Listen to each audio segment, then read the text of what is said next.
माता की, बोलो भारत माता की। ಬಿಜೆಪಿ ಜನಪರ ಹೋರಾಟಕ್ಕೆ, ಬಿಜೆಪಿ ಜನಪರ ಹೋರಾಟಕ್ಕೆ ಕರ್ನಾಟಕ ರಾಜ್ಯದಲ್ಲಿ ಕಳೆದ 3 ವರ್ಷಗಳಿಂದ ಕಾಂಗ್ರೆಸ್ ಸರ್ಕಾರ ರಾಜ್ಯದಲ್ಲಿ ಅಧಿಕಾರಕ್ಕೆ ಬಂದಾಗಿನಿಂದ ನಿರಂತರವಾಗಿ ಹಿಂದೂಗಳ ಮೇಲೆ ದೌರ್ಜನ್ಯಗಳು ನಡೀತಾ ಇದ್ದಾವೆ. ಹಿಂದೂಗಳ ಒಂದು ಮಾರಣ ಹೋಮ ಆಗ್ತಾ ಇದೆ. ಇದೇ ಹಾವೇರಿ ಜಿಲ್ಲೆನಲ್ಲೂ ಕೂಡ ನರೇಗಲ್ಲಿರ್ಬೋದು, ರಟ್ಟೆಯಲ್ಲಿ ನಡೆದಿರ್ತಕ್ಕಂಥ ಘಟನೆಯನ್ನು ಕೂಡ ತಾವು ಗಮನಿಸಿದ್ದೇವೆ. ಇಂಥ ಒಂದು ಹಿಂದೂ ವಿರೋಧಿ ಕಾಂಗ್ರೆಸ್ ಸರ್ಕಾರದ ವಿರುದ್ಧ ಇವತ್ತು ಹೋರಾಟವನ್ನು ಮಾಡಬೇಕು ಅಂತ ಹೇಳಿ ಹಾವೇರಿಯಲ್ಲಿ ಹೋರಾಟ ಹಮ್ಮಿಕೊಂಡಿದ್ದೇವೆ. ಹೋರಾಟದ ನೇತೃತ್ವ ವಹಿಸಿರುವಂತಹ ಮಾಜಿ ಮುಖ್ಯಮಂತ್ರಿಗಳು, ಕ್ರಿಯಾಶೀಲ ಸಂಸದರಾಗಿರುವಂತಹ ಹಿರಿಯರಾಗಿರ್ತಕ್ಕಂಥ ಬಸವರಾಜ ಬೊಮ್ಮಾಯಿ ಅವರೇ, ಜಿಲ್ಲೆಯ ಭಾಜಪದ ಅಧ್ಯಕ್ಷರಾಗಿರುವಂತಹ ವಿಪಕ್ಷಣ್ಣ ಅವರೇ, ಮಾಜಿ ಸಚಿವರು, ಬೆಂಗಳೂರಿನ ಕೆಆರ್ಪುರಂ ಕ್ಷೇತ್ರದ ಜನಪ್ರಿಯ ಶಾಸಕರು ಹಿರಿಯರಾಗಿರ್ತಕ್ಕಂಥ ಬಸವರಾಜಣ್ಣ ಅವರು, ಮಾಜಿ ವಿಧಾನ ಪರಿಷತ್ನ ಸದಸ್ಯರಾಗಿರ್ತಕ್ಕಂಥ ಶ್ರೀಧರ್ ಸಜ್ಜನ್ ಅವರಿದ್ದಾರೆ, ಮಾಜಿ ಸಚಿವರು ಆಪ್ತರಾಗಿರ್ತಕ್ಕಂಥ ಟಿ.ಸಿ. ಪಾಟೀಲ್ ಅವರಿದ್ದಾರೆ, ನಮ್ಮ ರಾಣೆಬೆನ್ನೂರು ಕ್ಷೇತ್ರದಿಂದ ಶಾಸಕರಾಗಿರುವಂತಹ ಅರುಣ್ ಅವರು ಕೂಡ ಇದ್ದಾರೆ, ವಿಧಾನ ಪರಿಷತ್ತಿನ ಸದಸ್ಯರು,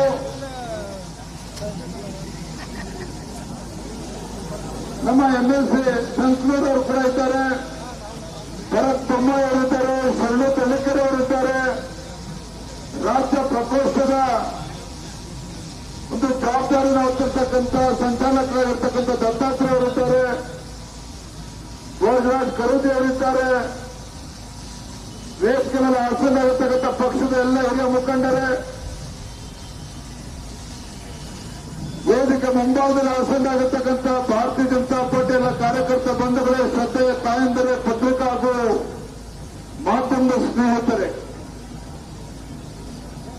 ಮಾನ್ಯ ಬಸವರಾಜ ಬೊಮ್ಮಾಯಿ ಅವರು ಮಾತನಾಡ್ತಾ ಅನೇಕ ವಿಚಾರಗಳನ್ನು ತಿಳಿಸಿದ್ದಾರೆ. ಕಳೆದ 3 ವರ್ಷದ ಈ ಕಾಂಗ್ರೆಸ್ ಸರ್ಕಾರದ ಆಡಳಿತನ ನೋಡ್ತಾ ಇದ್ರೆ ಕರ್ನಾಟಕ ರಾಜ್ಯದಲ್ಲಿ ಹಿಂದೂಗಳ ಮೇಲೆ ಆಗ್ತಾ ಇರ್ತಕ್ಕಂಥ ದೌರ್ಜನ್ಯ, ಹತ್ಯೆ ಪ್ರಕರಣಗಳನ್ನು ನೋಡ್ತಾ ಇದ್ರೆ ರಾಜ್ಯದ ಜನ ಇವತ್ತು ಕಾಂಗ್ರೆಸ್ ಸರ್ಕಾರಕ್ಕೆ ಒಂದು ಪ್ರಶ್ನೆ ಕೇಳ್ತಾ ಇದ್ದಾರೆ. ಇವತ್ತು ಜನ ಕೇಳ್ತಾ ಇದ್ದಾರೆ ಮುಖ್ಯಮಂತ್ರಿಗಳಿಗೆ, ಇವತ್ತು ರಾಜ್ಯದಲ್ಲಿ ಕಾಂಗ್ರೆಸ್ ಸರ್ಕಾರ ಅಧಿಕಾರಕ್ಕೆ ಬರೋದಕ್ಕೆ ಕೇವಲ ಅಲ್ಪಸಂಖ್ಯಾತರ ಓಟನ್ನು ಪಡೆದುಕೊಂಡು ಮಾತ್ರ ಇವತ್ತು ಕಾಂಗ್ರೆಸ್ ಸರ್ಕಾರ ಅಧಿಕಾರಕ್ಕೆ ಬಂದಿದೆಯಾ? ಚುನಾವಣೆ ಸಂದರ್ಭದಲ್ಲಿ ಅಹಿಂದ ಎಸೆದುಕೊಂಡು ಅಧಿಕಾರಕ್ಕೆ ಬಂದ ನಂತರದಲ್ಲಿ ಕೇವಲ ಅಲ್ಪಸಂಖ್ಯಾತರ ಓಲೈಕೆಯನ್ನ ಮಾಡಿಕೊಂಡು ಎಲ್ಲ ಹಿಂದುಳಿದ ಸಮುದಾಯಗಳನ್ನ ಬೀದಿಗೆ ತರ್ತಕ್ಕಂಥ ಕೆಲಸ ಕಾಂಗ್ರೆಸ್ ಸರ್ಕಾರ ಮಾಡ್ತಾ ಇದೆ. ಮುಂದಿನ ದಿನಗಳಲ್ಲಿ ರಾಜ್ಯದ ಪ್ರಜ್ಞಾವಂತ ಮತದಾರರು ಇಂಥ ಹಿಂದುಳಿದ ಕಾಂಗ್ರೆಸ್ ಸರ್ಕಾರಕ್ಕೆ ತಕ್ಕ ಪಾಠವನ್ನು ಕಲಿಸಿರುತ್ತಾರೆ. ಹುಬ್ಬಳ್ಳಿಯಲ್ಲಿ ಹಾಡು ಹಗಲೇ ಹಿಂದೂ ಯುವತಿ ಹತ್ಯೆ ಆಯಿತು. ತದನಂತರದಲ್ಲಿ ಯಲ್ಲಾಪುರದಲ್ಲಿ ಲವ್ ಜಿಹಾದ್ ಪ್ರಕರಣದಲ್ಲಿ ಒಬ್ಬ ದಲಿತ ಮಹಿಳೆಯ ಬರ್ಬರ ಹತ್ಯೆ ಆಯಿತು. ದಕ್ಷಿಣ ಕನ್ನಡ ಮಂಗಳೂರಿನಲ್ಲಿ ಪ್ರವೀಣ್ ನಡ್ಡಾ ಹತ್ಯೆ ಆಯಿತು. ಹಿಂದೂ ಕಾರ್ಯಕರ್ತನ ಹತ್ಯೆ ಆಯಿತು. ಅಷ್ಟೇ ಅಲ್ಲ, ಇದೇ ಕೊಪ್ಪಳ ಜಿಲ್ಲೆಯಲ್ಲಿ ಪರಿಶಿಷ್ಟ ಪಂಗಡಕ್ಕೆ ಸೇರಿರ್ತಕ್ಕಂಥ ಗವಿಸಿದ್ದಪ್ಪ ಬರ್ಬರ ಹತ್ಯೆ ಆಯಿತು. ಹಾವೇರಿ ಜಿಲ್ಲೆಯಲ್ಲಿ ನರೇಗಲ್ನಲ್ಲಿ ಹಿಂದೂಗಳು ಇವತ್ತು ಹಾಲು ಮತಸ್ಥ ಸಮಾಜಕ್ಕೆ ಸೇರಿರ್ತಕ್ಕಂಥ ಕೆಲವು ಯುವಕ ಮಿತ್ರರು ಓಡಿ ಬೆದರಿಸ್ತಕ್ಕಂಥ ಅಂತಕ್ಕಂಥ ಹಬ್ಬವನ್ನು ಆಚರಣೆ ಮಾಡ್ತಾ ಇದ್ರೆ ಪಟಾಕಿ ಸಿಡಿಸಿದ್ರು ಅನ್ನೋ ಒಂದೇ ಒಂದು ಕಾರಣಕ್ಕೆ ಆ ಹಾಲು ಮತಸ್ಥ ಸಮಾಜಕ್ಕೆ ಸೇರಿರ್ತಕ್ಕಂಥ ಲೋಹಿತ್ ಮತ್ತೆಲ್ಲರ ಸ್ನೇಹಿತರನ್ನ ಇವತ್ತು ಲೋಹಿತ್ನ ಕೈ ಕಡಿತಕ್ಕಂಥ ಕೆಲಸಗಳು ಕೂಡ ಮತೀಯ ಶಕ್ತಿಗಳಂತೂ ಮಾಡುತ್ತವೆ. ಪಕ್ಕದ ರಟ್ಟಹಳ್ಳಿನಲ್ಲಿ ಕ್ಷುಲ್ಲಕ ಕಾರಣಕ್ಕೆ ಕಾಲ್ ಕೆರ್ಕೊಂಡು ಜಗಳ ತೆಗೆದು ಮರಾಠ ಸಮಾಜಕ್ಕೆ ಸೇರಿರ್ತಕ್ಕಂಥ ಶಿವಾಜಿ ರಾವ್ ಇವತ್ತು ಎಷ್ಟು ಕೆಟ್ಟದಾಗಿ ಮರ್ಮಾಂಗಕ್ಕೆ ಹೊತ್ತು ಅವನನ್ನು ಕೂಡ ಹಾಡಾಗಲಿ 60 ವರ್ಷದ ಒಬ್ಬ ವೃತ್ತರನ್ನು ಕೊಲೆ ಮಾಡಿರ್ತಕ್ಕಂಥದ್ದು ಕೂಡ ತಾವೆಲ್ಲರೂ ಕೂಡ ನೋಡ್ತಾ ಇದ್ದೀರಿ ಬಂಧುಗಳೇ. ದುರಂತ ಅಂತಂದ್ರೆ ಇವೆಲ್ಲ ಪ್ರಕರಣಗಳಲ್ಲಿ ಯಲ್ಲಾಪುರದಲ್ಲಾದಂತ ದಲಿತ ಮಹಿಳೆ ಹತ್ಯೆ ಇರ್ಬೋದು, ರಟ್ಟಹಳ್ಳಿಯಾದಂತ ಶಿವಾಜಿರಾವನ ಹತ್ಯೆ ಇರ್ಬೋದು, ಎಲ್ಲ ಪ್ರಕರಣಗಳನ್ನು ಗಮನಿಸಿದ್ರೆ ಯಾವುದೇ ಪ್ರಕರಣದಲ್ಲಿ ಆಡಳಿತ ಪಕ್ಷ ಕಾಂಗ್ರೆಸ್ಸಿನ ಯಾವುದೇ ಒಬ್ಬ ಶಾಸಕ ಸಚಿವರು ಅವರ ಮನೆಗಳಿಗೆ ಭೇಟಿಯನ್ನು ನೀಡಲಿಲ್ಲ, ಸಾಂತ್ವನ ಅಂತಕ್ಕಂಥ ಕೆಲಸ ಮಾಡಲಿಲ್ಲ. ಕೇವಲ ಬೆಂಗಳೂರಲ್ಲಿ ವಿಧಾನಸೌಧದಲ್ಲಿ ಕುತ್ಕೊಂಡು ಚೆಕ್ಕನ್ನು ಕೊಟ್ಟು ಪರಿಹಾರ ಕೊಟ್ಟಿದ್ದೇವೆ ಅಂತೇಳಿ ದುರಂಕಾರದಿಂದ ಕಾಂಗ್ರೆಸ್ ಮಂತ್ರಿಗಳು, ಶಾಸಕರು, ಮುಖ್ಯಮಂತ್ರಿಗಳು ಮಾತನಾಡ್ತಾ ಇದ್ದಾರೆ. ದುರಂತ ಅಂತಂದ್ರೆ ಗೊತ್ತಾನೆ ಯಾವ ಕೊಪ್ಪಳದಲ್ಲಿ ಗವಿಸಿದ್ದಪ್ಪ ಪಂಗಡಕ್ಕೆ ಸೇರ್ತಕ್ಕಂಥ ಗವಿಸಿದ್ದಪ್ಪ ಬರ್ಬರ ಹತ್ಯೆ ಆಗ್ತದೆ.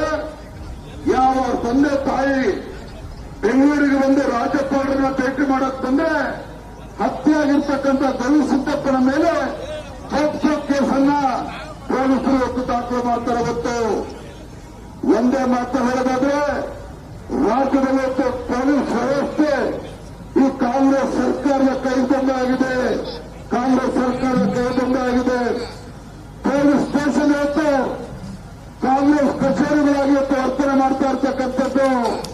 ನಾನು ಇವತ್ತು ವೇದಿಕೆ ಮೂಲಕ ರಾಜ್ಯದ ಮುಖ್ಯಮಂತ್ರಿಗಳಿಗೆ ಅದೇ ರೀತಿ ಗೃಹ ಸಚಿವರು ಹೇಳಲಿಕ್ಕೆ ಇಷ್ಟಪಡ್ತೇನೆ. ಮಾನ್ಯ ಗೃಹ ಸಚಿವರೇ, ನಾಚಿಕೆ ಆಗಬೇಕಿತ್ತು ನಿಮಗೆ. ನಿಮ್ಮ ಗುಲ್ಬರ್ಗದಲ್ಲಿ ಕೈದಿಗಳು ರಾತ್ರಿ ಪರಾರಿ ಆಗ್ತಾರೆ. ಆ ಪುಣ್ಯಾತ್ಮನಿಗೆ ಪುರುಸತ್ತಿಲ್ಲ, ಬೆಂಗಳೂರಲ್ಲಿ ಕೂತ್ಕೊಂಡು ಮಜಾ ಮಾಡಿಕೊಂಡು ಕೂತಿದ್ದಾರೆ. ಇವತ್ತು ರಾಜ್ಯದ ಮುಖ್ಯಮಂತ್ರಿ ಹೇಳಲಿಕ್ಕೆ ಇಷ್ಟಪಡ್ತೇನೆ.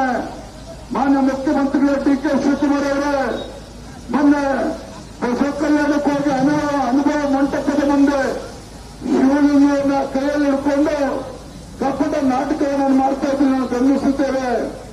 ಏನು ಅಣ್ಣ ಬಸವಣ್ಣನವರೇ ಪುನರ್ಜನ್ಮ ತೆಗೆದುಕೊಂಡು ಬಂದಿದ್ದಾರೆ ಅನ್ನೋ ರೀತಿಯಲ್ಲಿ ಕಪಟ ನಾಟಕವನ್ನು ಮುಖ್ಯಮಂತ್ರಿಗಳು ಮಾಡ್ತಾ ಇದ್ರು.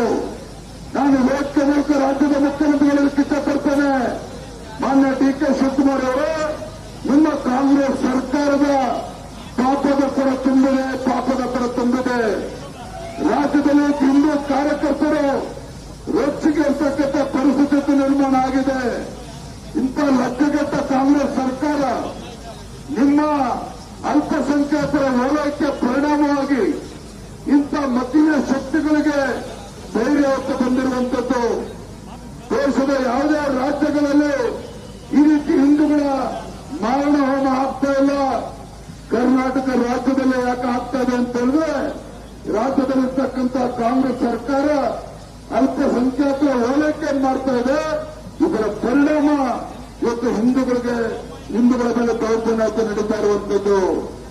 ಇದೇ ಪಶ್ಚಿಮ ಬಂಗಾಳದಲ್ಲಿ ನಮ್ಮ ಕಾರ್ಯಕರ್ತರು ನೆನ್ಪಿಡ್ಕೋಬೇಕು. ಮಾತಂಗ ಸ್ಟೇಟು ಕೂಡ ಅಲ್ಲಿದ್ದಾರೆ.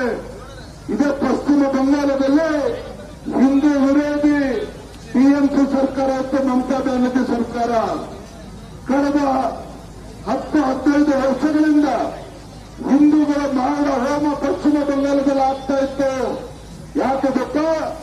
ಪಶ್ಚಿಮ ಬಂಗಾಳದಲ್ಲಿ ಭಾರತೀಯ ಜನತಾ ಪಾರ್ಟಿ ಸರ್ಕಾರ ಬರೋದಕ್ಕೆ ಸಾಧ್ಯ ಇಲ್ಲ ಅಂತೇಳಿ ಮಮತಾ ಬ್ಯಾನರ್ಜಿ ಅಡ್ಡಾಸದಿಂದ ಮೆರುತ್ತಾ ಇದ್ರು. ಮೊನ್ನೆ ನಡೆಯುವಂತಹ ವಿಧಾನಸಭಾ ಚುನಾವಣೆಯಲ್ಲಿ ಯಾವ ಮಮತಾ ಬ್ಯಾನರ್ಜಿ ಹಿಂದೂಗಳ ಮಾರಣ ಹೋಮವನ್ನು ಮಾಡ್ತಾ ಇದ್ರು ಅಂತ ಪಶ್ಚಿಮ ಬಂಗಾಳದಲ್ಲಿ ಈ ದೇಶದ ಎಲ್ಲ ಪ್ರಧಾನಮಂತ್ರಿ ನರೇಂದ್ರ ಮೋದಿಜಿಯವರ ನೇತೃತ್ವದಲ್ಲಿ, ರಾಷ್ಟ್ರೀಯ ಅಧ್ಯಕ್ಷರಾಗಿರ್ತಕ್ಕಂಥ ನಿತಿನ್ ನಬೀನ್ಜಿಯವರ ನೇತೃತ್ವದಲ್ಲಿ ಚುನಾವಣಾ ಚಾಣಕ್ಯ ಅಂತೇಳಿ ಖ್ಯಾತಿಯನ್ನು ಪಡೆದಿರ್ತಕ್ಕಂಥ ಅಮಿತ್ ಶಾ ಅವರ ಮಾರ್ಗದರ್ಶನ ಬಂಗಾಳದಲ್ಲಿ ಹಿಂದೂ ವಿರೋಧಿ ಟಿಎಂಸಿ ಸರ್ಕಾರವನ್ನ ಬುಡ ಸಮೇತ ಕಿತ್ತಾಕುವಂತ ಕೆಲಸದಲ್ಲಿ ಭಾರತೀಯ ಜನತಾ ಪಾರ್ಟಿ ಕಾರ್ಯಕರ್ತರು ಮಾಡಿದ್ದಾರೆ. ನಾನೇ ಪ್ರವೇಶಿಸ ಬರ್ತೇನೆ. ಕರ್ನಾಟಕ ರಾಜ್ಯದಲ್ಲಿ ಯಾವತ್ತ ಚುನಾವಣೆ ನಡೆದರೂ ಸಹ ಕರ್ನಾಟಕ ರಾಜ್ಯದಲ್ಲಿ ಇಂಥ ಹಿಂದೂ ವಿರೋಧಿ ಕಾಂಗ್ರೆಸ್ ಸರ್ಕಾರವನ್ನ ಬುಡ ಸಮೇತ ಕಿತ್ತಾಕ್ತಕ್ಕಂಥ ಶಕ್ತಿಯ ತಾಕತ್ತು ಭಾರತೀಯ ಜನತಾ ಪಾರ್ಟಿ ಕಾರ್ಯಕರ್ತರಿಗಿದೆ. ಭಾರತೀಯ ಜನತಾ ಪಾರ್ಟಿ ಕಾರ್ಯಕರ್ತರಿಗಿದೆ. ಯಾವುದೇ ಕಾರಣಕ್ಕೂ ನಮ್ಮ ಕಾರ್ಯಕರ್ತರು ಎದುರುವಂತಕ್ಕಂಥ ಪ್ರಶ್ನೆ ಇಲ್ಲ.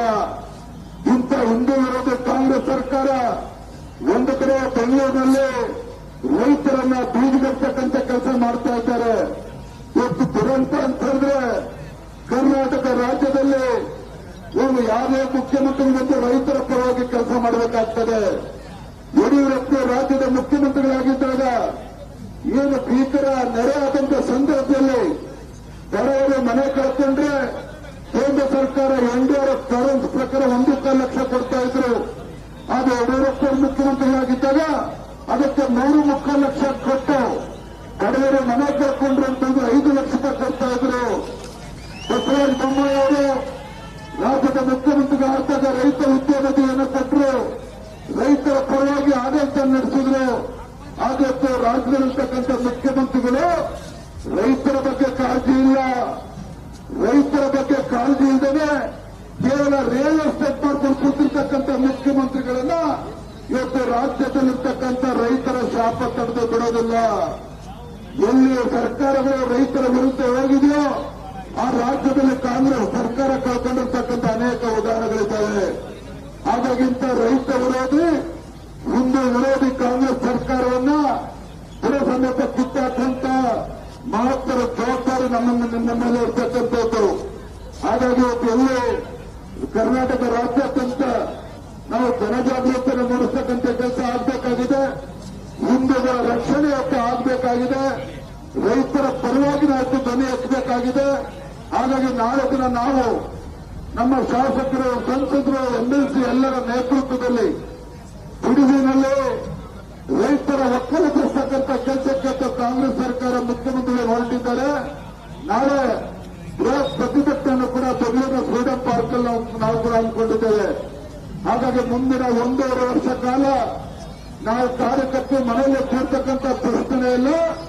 ಇಂಥ ದರಿದ್ರ ಹಿಂದೂ ವಿರೋಧಿ ನಾಲಾಯಕ ಕಾಂಗ್ರೆಸ್ ಸರ್ಕಾರವನ್ನ, ರೈತ ವಿರೋಧಿ ಕಾಂಗ್ರೆಸ್ ಸರ್ಕಾರವನ್ನ ಮನೆಗೆ ಕಳಿಸ್ತಕ್ಕಂಥ ಕೆಲಸ ನಾವು ಹಿಂದೂಗಳ ಮೇಲೆ ದೌರ್ಜನ್ಯಗಳು ನಡೀತಾ ಇದ್ದಾವೆ.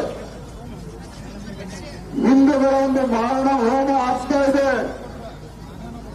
ಇದೇ ಹಾವೇರಿ ಜಿಲ್ಲೆನಲ್ಲೂ ಕೂಡ ನರೇಗಲ್ಲಿರ್ಬೋದು, ರಟ್ಟೆಯಲ್ಲಿ ನಡೆದಿರ್ತಕ್ಕಂಥ ಘಟನೆಯನ್ನು ಕೂಡ ತಾವು ಗಮನಿಸಿದ್ದೇವೆ.